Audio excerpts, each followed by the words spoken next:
میرے بابا آج اگر یہ زمین سے مجھے چھوڑ کر مجھے تنہا چلے گئے تو کون ہوگا میری حفاظت کرنے والا؟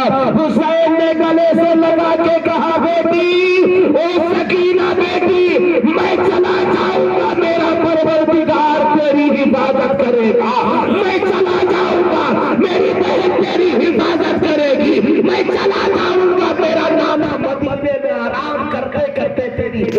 سبحان اللہ ماشاءاللہ۔ اللہ اکبر۔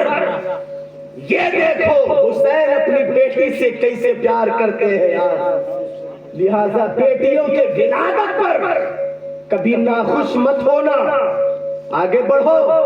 اللہ تعالیٰ جب خوش ہوتا ہے میرا مولا اپنے بندوں سے تو اسے دولت عطا کرتا ہے۔ کیا کرتا ہے؟ دولت عطا کرتا ہے۔ اور جب کہیں اس سے زیادہ خوش ہوتا ہے اپنے بندوں پر تو اللہ تعالیٰ آسمان سے باران رحمت کا نزول فرماتا ہے۔ جب تھوڑا سا خوش ہوتا ہے تو دولت عطا کرتا ہے، اس سے جب کہیں 2-4 پوائنٹ زیادہ خوش ہوتا ہے مولا تو آسمان سے پانی برساتا ہے، اور جب اس کے خوشی کی کوئی انتہا نہیں ہوتی اپنے بندوں سے تو مولا اسے بیٹی عطا کرتا ہے۔ سبحان اللہ۔ تو اللہ ہم سے خوش ہے، ہمیں بیٹی دے رہا ہے، اور ہم بیٹی پا کر کے منہ ایسا بنا رہے جیسے سکھوڑیاں۔ اس طریقے سے ہم ناراض ہو رہے ہیں کہ بیٹی گھر میں پیدا ہوئی، ابے خوش ہو جا، بیٹی نہیں پیدا ہوئی، یہ میری بخشش پیدا ہوئی ہے، بے شک بے شک، رحمت بن کے آئی ہے وہ، رحمت لے کے آئی ہے وہ، ہمیں بخشوانے آئی ہے وہ، ہمیں جنت دلانے آئی ہے وہ، اور سرکار کا فرمان خوشبودار ہے، جس کے گھر میں بیٹی پیدا ہوئی وہ اس کی پرورش کرے، جب بڑی ہو جائے اچھا سا رشتہ تلاش کر کے اس کی شادی کر دے تو میں اسے جنت کی بشارت دیتا ہوں۔ بے شک، سبحان اللہ۔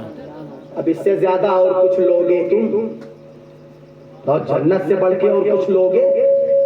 کہا بیٹی پیدا ہو، اس کی پرورش کرو، وہ بڑی ہو جائے تو اچھا سا رشتہ تلاش کرو، اور جب اس کی تم شادی کر دو بہترین رشتہ دیکھ کر کے تو سرکار مدینہ صلی اللہ علیہ وسلم فرماتے ہیں میں اسے جنت کی بشارت دیتا ہوں۔ بے شک، تو جو بیٹی مجھے جنت دلانے والی ہو، جس کے صدقے میں اللہ کے رسول نے کہا کہ میں جنت کی بشارت دیتا ہوں، جب بچی پیدا ہو تو اس کو گلے سے لگا لینا، پرورش کرو، دھیرے دھیرے وہ بچی جب بولنے کے لائق ہو جائے خدا کا نام لینا سکھاؤ، لا الہ الا اللہ، پھر اس کے بعد میں اور جب آگے بولنا سیکھ جائے تو آگے کہو محمد الرسول اللہ صلی اللہ علیہ وسلم، دھیرے دھیرے چلنے لگے، جب اس عمر تک پہنچ جائے جس عمر میں مدرسے میں بھیجا جاتا ہے تو اس بچی کو قرآن سکھاؤ، قرآن پڑھاؤ اس بچی کو، جب قرآن سکھاؤ گے، اسلام کی باتیں سکھاؤ گے، اسلامی ماحول میں اپنے بچیوں کو ڈھالو گے، وہی بچیاں جب اپنے گھر سے رخصت ہو کر کے اپنے سسرال جائیں گی اور صبح اٹھ کر کے اگر کہیں ان بچیوں نے گھر کے اندر بیٹھ کر کے قرآن کی تلاوت کر دیا تو اس گھر کا ماحول کتنا بھی بگڑا ہوگا، مولا تعالیٰ قرآن کی برکت سے سارا ماحول درست کر دے گا،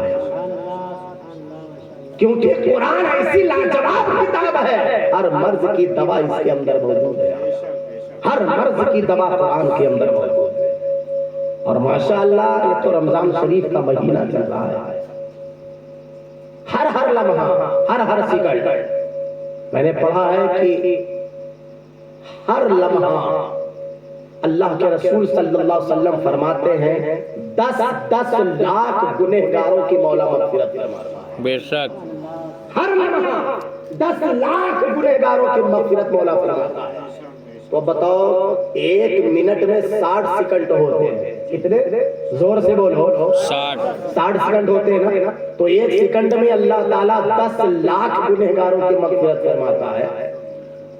تو اب 1 منٹ میں 60 سیکنڈ ہوئی، اب ذرا اٹھاؤ کیلکولیٹر، تب پتا چلے گا کہ 1 منٹ میں اللہ نے کتنوں کی مغفرت فرما دی، اور ایسے ہی جوڑتے جاؤ اور امام صاحب سے پوچھو تو 1 گھنٹے میں کتنوں کی مغفرت ہوگی، پھر 12 گھنٹے میں کتنے اللہ تعالیٰ نے کتنے گنہگاروں کی مغفرت فرما دیا.